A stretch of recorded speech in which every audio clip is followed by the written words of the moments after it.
আগামীকাল জাতীয় সংসদ নির্বাচনে আমাদের তরুণদের যে চিন্তাভাবনা, আমরা এ বিষয়ে 2026 সালের 12 তারিখের নির্বাচনে এখন বর্তমান প্রজন্মে প্রায় 4 কোটির মতো তরুণ 12 তারিখের নির্বাচনে যোগ্য প্রার্থীকে ভোট দিয়ে বাংলাদেশ বিনির্মাণে এই তরুণরাই সবচেয়ে বড় ভূমিকা রাখবে বলে আমি মনে করি, এবং সবাই সবার সঠিক এবং যোগ্য প্রার্থীকে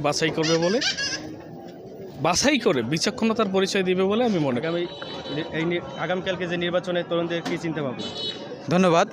আসলে আমরা দীর্ঘ 17 বছর ধরে এদেশের মানুষ কেউ নির্বাচনে অংশগ্রহণ করতে পারে নাই, সুষ্ঠুভাবে তারা ভোট প্রদান করতে পারে নাই।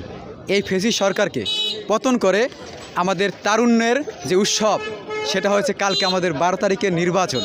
এবং আমাদের তারুণ্যের যে অহংকার, আমাদের বাংলাদেশ জাতীয়বাদী দল বিএনপি এবং ধানের শীষ মার্কায় সকল তরুণরাই আমার মনে হয় এই প্রতীককে জয়যুক্ত করবে। এবং আমার প্রত্যাশা এই জাতীয়তাবাদী বিএনপি দল, আমরা বাংলাদেশ কালকে যে ভোট হচ্ছে 12 তারিখের, সেই ভোটে আমরা জয়যুক্ত হব এবং নতুন দেশ, নতুন বাংলাদেশ গড়ার লক্ষ্যে আমাদের জনাব তারেক রহমান তিনি আমাদের দেশকে নতুনভাবে আমাদের গড়ে দেবে, এটাই আমাদের সকলের প্রত্যাশা।